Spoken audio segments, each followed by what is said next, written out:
Hello, sweet and beautiful friends. Happy Tuesday. It is so great to be with you. And it is actually for me morning time right now. And I just rolled out of bed. And I wanted to capture my dream experience last night before I forget and to share it with you. And let's begin by praying. So I just give thanks that it is a beautiful Tuesday and it is a beautiful morning, afternoon, or evening, depending upon where each one of us is. I just give thanks that the presence of God knows no time or space, that it is an eternal presence, one that is fully and completely always present in the now. And that the knowing, the understanding of now and eternal comes through a development of consciousness. And so I just give thanks that my consciousness and the one of everyone tuning in continues to unfold and to develop and to expand. And that the awareness that the invisible realm is active and original, that so much happens in the space of the unseen, and that we get to express it through that which is seen. And so I just give thanks for this experience called life for each and every one of us, and for being in physical body one more day. And so it is. Amen. All right, sweet friends. So, what metaphysicians and mystics know is that everything is God, that God is a word like Einstein used energy, that says that it is all substance. It is the invisible behind the visible expressed as the visible, that it is an eternal presence, that it always will be alive. There's nothing that can kill it, that there's nothing that can end this divine presence. It can shift and take different forms. It can express through different vibration, but it will never end. Sacred texts all say that. They use different language, but they all say that. And the knowing within our being that everything is interconnected and one, and that what's behind, within, and through that one is a sacred energy presence changes everything. So, how I sleep is I go to bed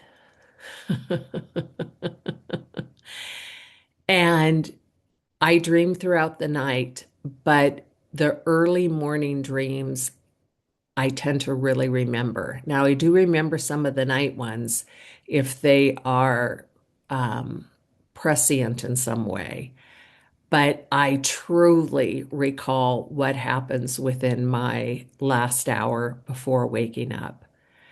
And I love it. And most of my dreams are something working through my subconscious mind. And that's a place where there's information about me that I don't know. It's not conscious yet. So it's working itself through. And then there are other dreams that are clearly conversations with the divine to my soul. And like I said, most are unconscious stuff working out. And I get to stand witness to all of it through my awake sleep. So this morning, I had a dream that I was to speak at a congregation. And I had a special snippet to a Christmas song that I really wanted to play because it had the energy of what I was talking about. And so I was in the back of the room trying to get the snippet up. And for whatever reason, and this wasn't my fault, but I added to it, the service hadn't started yet, and it was like 45 minutes late. So people started grumbling and asking, is this service ever going to start? What about this? What about that? Blah, blah, blah, blah, blah. And there started being a little bit of bickering. And then somebody in the group started singing Silent Night and then, "O Come All Ye Faithful." And the entire energy in the room shifted. And it was so lovely because it was like the complaining choir in the background, the complaining audience, the complaining parts. This is where I personalize it. The complainers within me, instead of complaining, sang and sang a sacred song. And so there I am in this room where I am to deliver a message. And if I look at this like Jung would, and everyone in the room was an aspect of me, so the congregation was the parts of me that were there to learn, started bitching and moaning, and then turned into sacred song. It was such a powerful dream. And I could feel the shift in the energy. I could feel the na na na na na na go to ah. And that shift was just soul feeding. It was so spectacular. And then I did get up to speak, but instead of speaking about the topic I had brought to the table, I spoke about energy. And I spoke about how the Bible has said, and I find it interesting when I quote the Bible in my dreams, but I said, in the Bible, it talks about the changing of the mind. It talks about the mind as being powerful, and that when it shifts, so too does the reality shift. And so I spoke about that. I spoke about using the example of changing from complaining to singing sacred song and the energy shift behind it. And I spoke about the power of the mind and how we have the opportunity always to be responsible, in charge of, and loving our mind. And so the talk I gave was amazing. And I can't, of course, recall all of the ins and outs of it.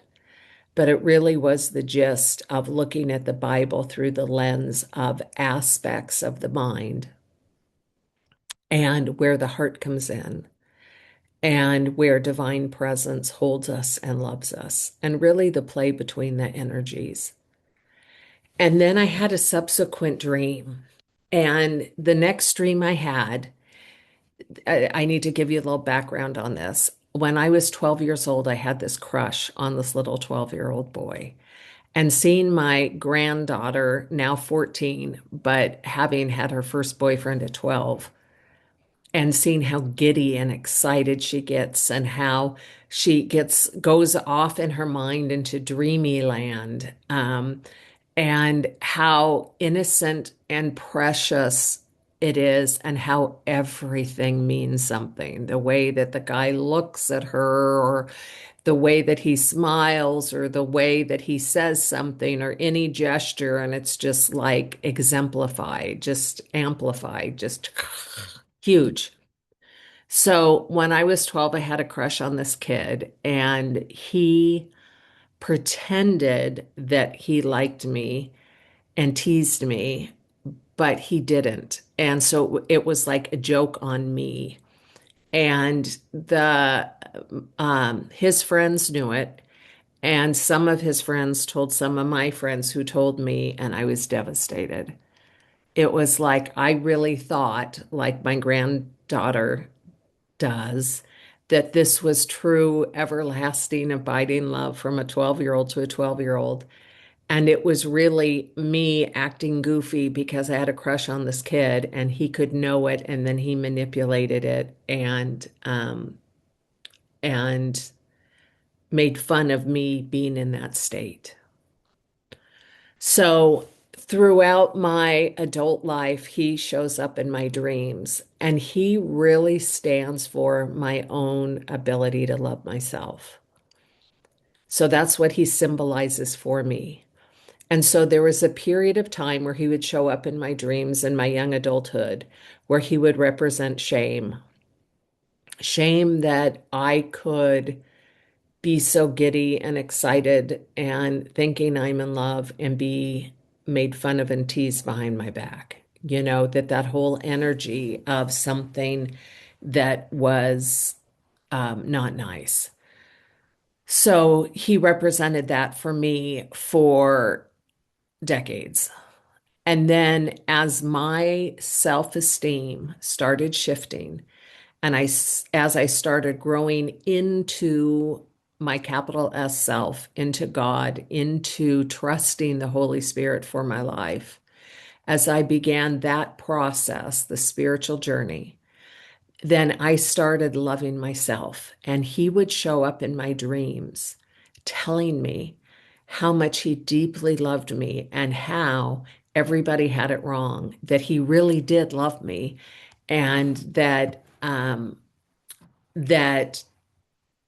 the people were mean and it wasn't him, that there was really love there.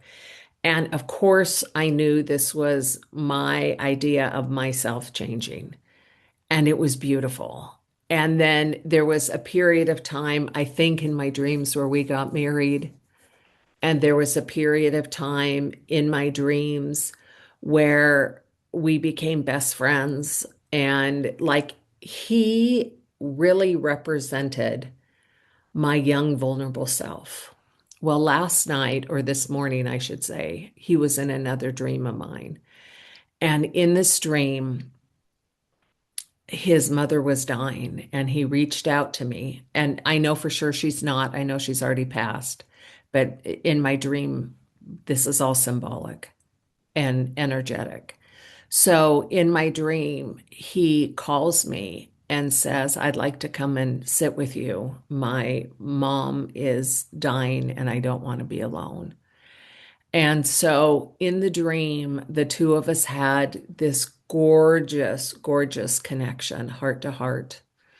And um, every dream I have that he's in, I realize how much I have grown and how much my soul is living my life for the dream to be about a deep love between two souls instead of that childhood, shameful, embarrassing stuff that happened when I was 12.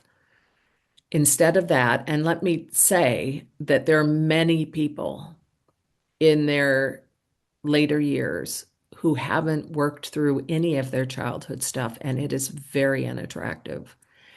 And they have not had the privilege I've had of mining the spirit and the love and the energy between and around it. In fact, the work of the soul, the work of connecting with God can be at times so incredibly uncomfortable that people choose not to do it, that they will stick their little toe in or big toe in and then turn around and run.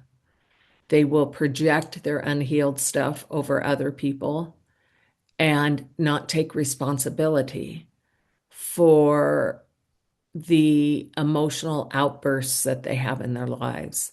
So part of this dream was an awareness for me of how blessed I have been to have been willing to face the internal demons, the internal judgments, the doubts, the concerns, the worries, the fears, the all of the stuff that I have loved and shepherded within me became evident in this dream where I sat with another soul who was very vulnerable and going through something quite precious. So I woke up this morning and I was like, oh my gosh, I really want to talk about my dreams. I want to talk about how this multidimensional living, the awareness that we are spirit, that we are soul, that we are body, that all of it is sacred and holy, and that it works together. When something is amiss in my body, I lean into spirit because it's really hard for me to connect. And so that's where faith and trust come, that I have been there so much that I can have the faith and the trust that it is there, even though I can't reach it. And when spirit is active, there's just a different perspective on the body. It's all so interesting and so beautiful. Every day I wake up and I'm so grateful to be alive, to be in body. It's spectacular. So I have a couple things going on. One is I send out a newsletter that you should receive every Monday if you're on the newsletter list. And then the second thing I do is I post a blog on my website, bonniebarnard.com, every Monday. That's bonniebarnard.com. And I'm working on my website still. I'm finding all of this quite challenging. But I did write about and speak to my studying of the moon. And I'm having the best time learning about the moon, studying tarot, and learning to use both of those as conversations about God, a different language for people to hear, the only thing that is. So here's this book I'm reading called Moonology, Working with the Magic of the Lunar Cycles. See, it's by Yasmin Boland. And I am just having a ball reading it because it so clearly shows us that the cycles of the moon are the same cycles as our emotional life. Now, of course, the moon represents emotions quite a bit, but she's got this visual of the moon, and I wrote on it because I always do that in my books. But she's got this visual of the moon and the cycles that it goes through down here. And I want to share the cycles before we close today and talk a bit about it because I'm finding this so exciting. So says the moon starts with the new moon phase. And this phase, the key words for it are dreaming. So in the new moon phase, which it's my understanding that it's when you can't see the moon, that it's the fertile time, it's the dark time, like in the soil, that during this time we are to recite the mantra, I am blessed, I am blessed, I am blessed. And one thing that's exciting for me is I'm looking at possibly doing meditations and practices around the cycles of the moon. I think that would be really fun and I would love it. And I know that you would too. But in the new moon phase, this is when we start dreaming and when we plant our dreams into the energetic field. And she says that the moon changes every 29 days. So we have a full moon every month. And many of you know that I didn't, but now I do.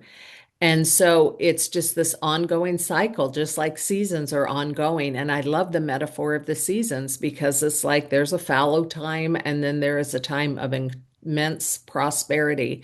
And so it's never about the person being right or wrong ever. It's always about there are times in our lives where we give and times in our lives where we receive. There's times in our life that we plant seeds, and there's times in our life where we pick the spoils of it. There's times where we share, and then I mean, it just is this flow, this beautiful flow, and all of it is good. And so in the new moon phase, she says we're starting our cycle and to start by saying, I am blessed. So let's just take a moment and feel into that energy field of I am blessed and say with me 3 times, I am blessed.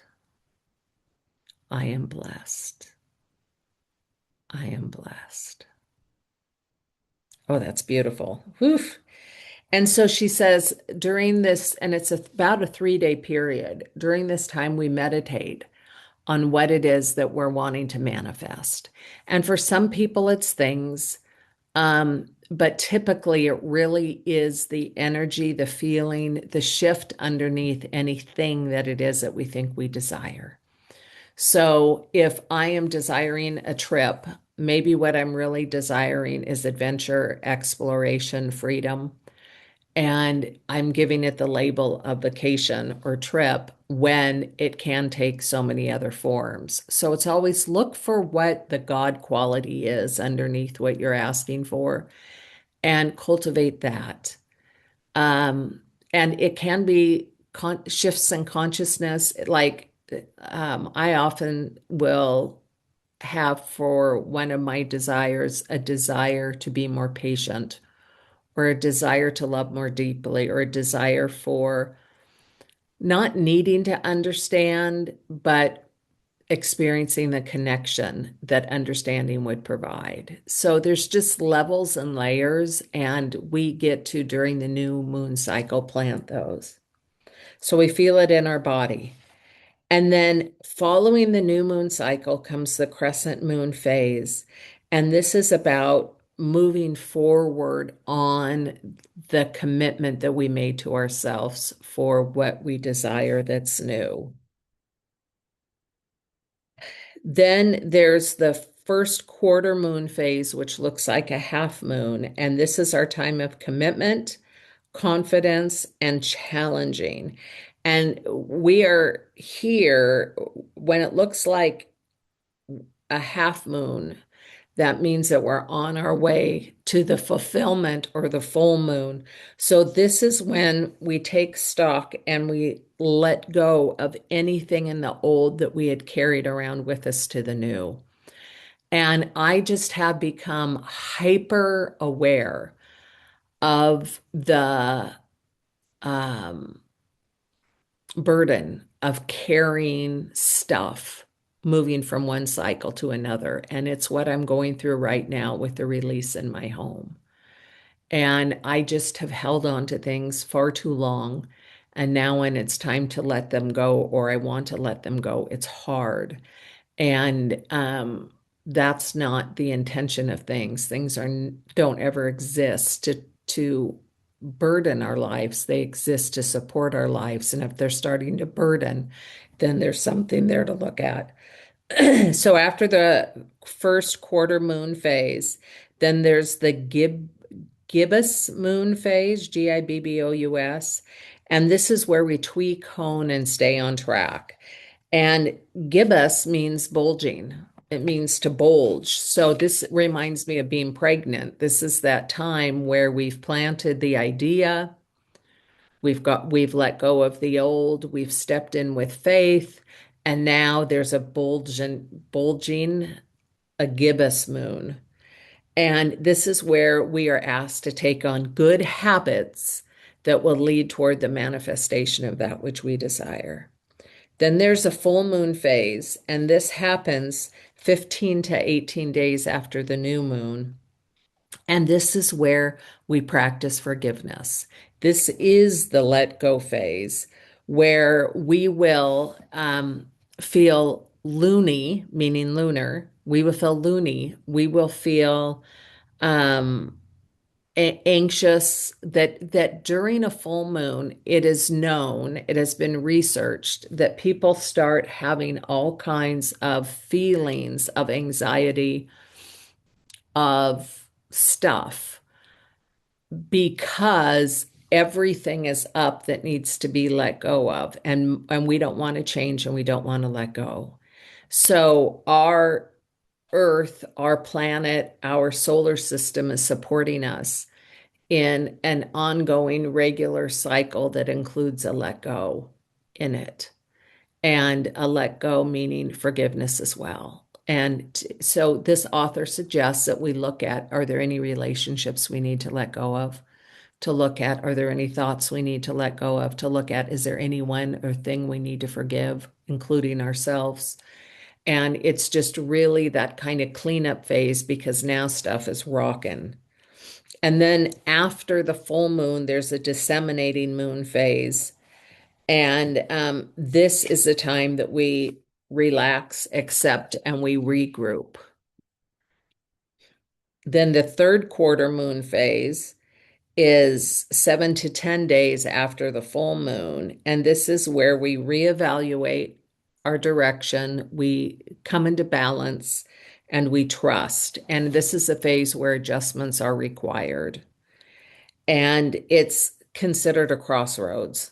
Then the balsamic moon, which I love that balsamic moon is all about the letting down. It's the soothing and the healing and the surrendering. Like we've done the work and now we're leaning into it.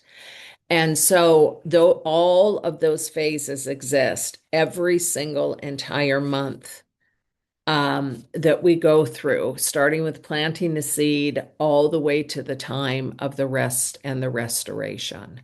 And so, as I look at that, I'm really excited because I love everything nature. And I believe that if we had a Bible that was written from a perspective of nature, we would learn the same thing as we would from all the different sacred texts, except we would have the realization that we are living in it right now and that it's not historic. That right now the presence of God exists, and right now there is suffering, and right now there's reconciliation, and right now there's crucifixion, and right now there's resurrection, and right now, like all of it is present now because all of it exists in nature and because we are part of the natural and the supernatural both. So, it's good. It's really, really good. And I'm so glad that I got to spend time with you today. I just really am. So in this Moonology book, there's a chant that she highly recommends that she does all the time. And I think we're going to do a little of that today in our meditation. I think it's Hindu. And it's about the Divine Mother because the moon is seen as being feminine and emotional. And um, when we honor the moon, we honor the Divine Mother. So let's see. I know in all of my underlining, and there's a lot of it that I underlined it and I did. And this means I surrender to the Divine Mother. And it's Om Namo Narayani. Om Namo Narayani. So I will begin, but let's first just get centered.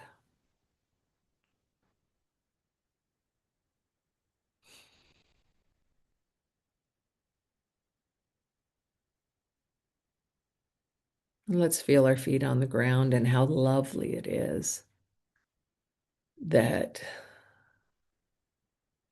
the earth goes around the moon like the sun goes around the earth. How lovely it is that there's a nature that's happening in the form of the Trinity, actually, that there's a three that's going on, that the one might live, the three in one. And so we place our feet on this ever moving earth that feels static. And we allow ourselves to receive physical support.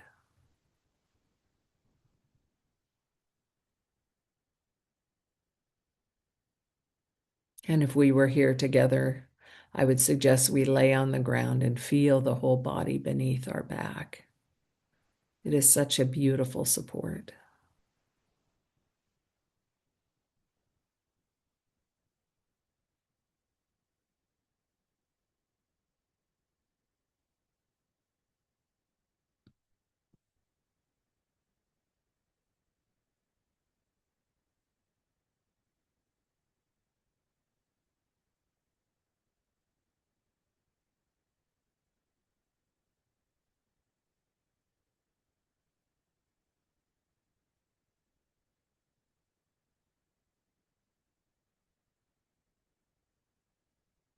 I have some beautiful bells that are supposed to arrive in the next couple days, and I'm really looking forward to using them in some upcoming meditations. But I just love the silence of God.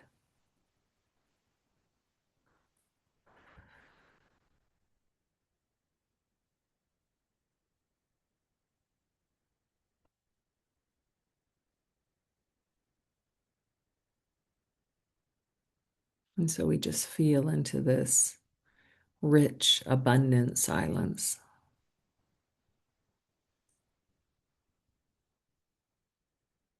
giving thanks for its potency.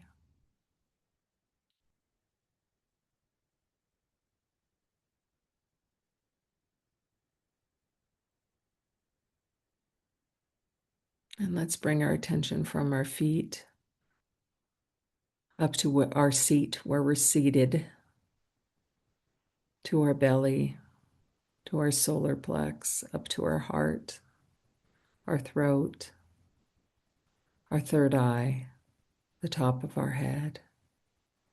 And I like to be aware that the throat from which we speak is between the heart and the third eye. The third eye being the wisdom of God that is seen through a singular lens, the oneness.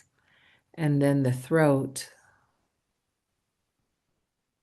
then the heart that is seen as the energy field,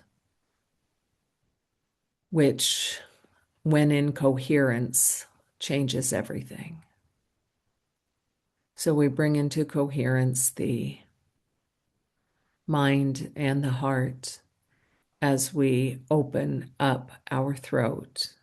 And you can repeat as much or as little as you want of this chant.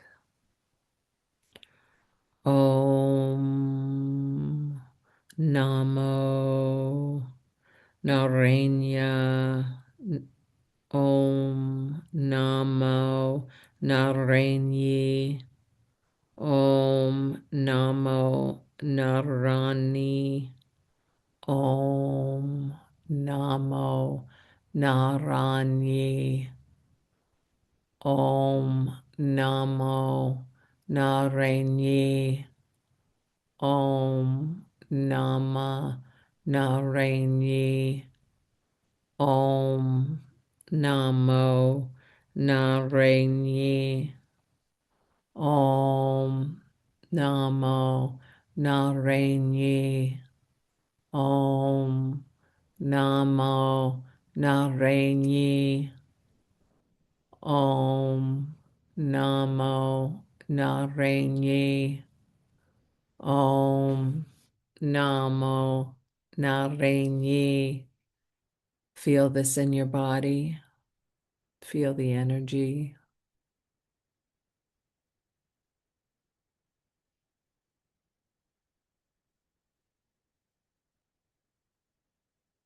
And again, Om Namo Narayani. Om Namo Narayani. Om Namo Narayani. Om Namo Narayani. Om Namo Narayani. Om Namo Narayani. Om Namo Narayani. And then in English,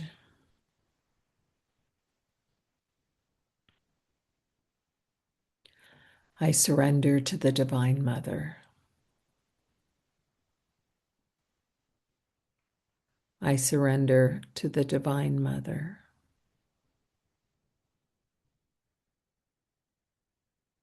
My soul surrenders to the Divine Mother. My soul surrenders to the Divine Mother. I open to the Divine Mother. I open to the Divine Mother. I open to the Divine Mother. I open to the Divine Mother. Feel that energy.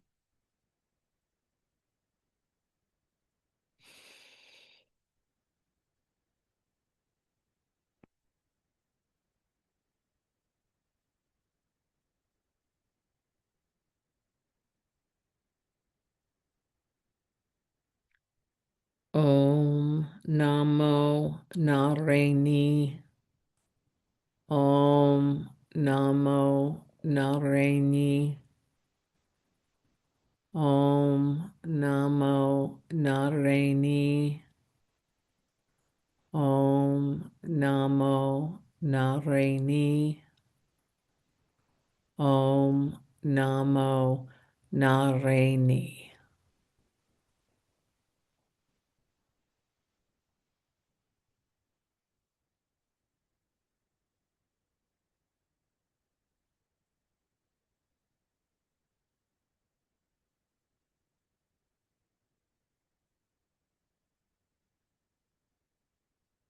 So allow your body to feel right now that all your needs are met.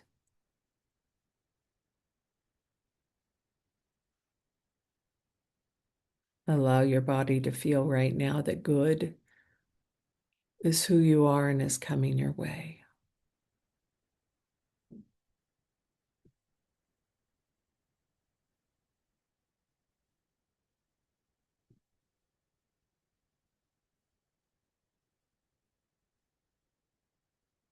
And I invite you when we're done today to get out a pen and paper and make a gratitude list.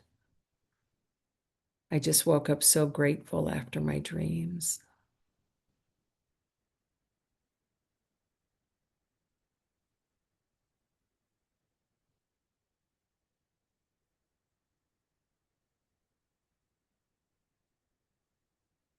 And so I give thanks that the presence of God and all of its wisdom brings to each one of us our right knowing and right learning at the right time. I just give thanks that you and I are never alone. For there's a divine presence that indwells us, that feeds us and fuels us and guides us. And so I commit again to the spiritual practice of meditation, of prayer, of reading, and of giving, and of service.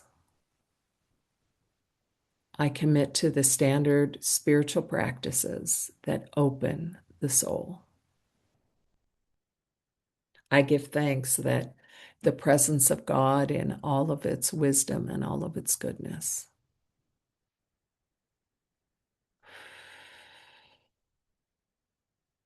is always bringing to us and through us incredible love. And for this, I'm grateful. And so it is. Amen.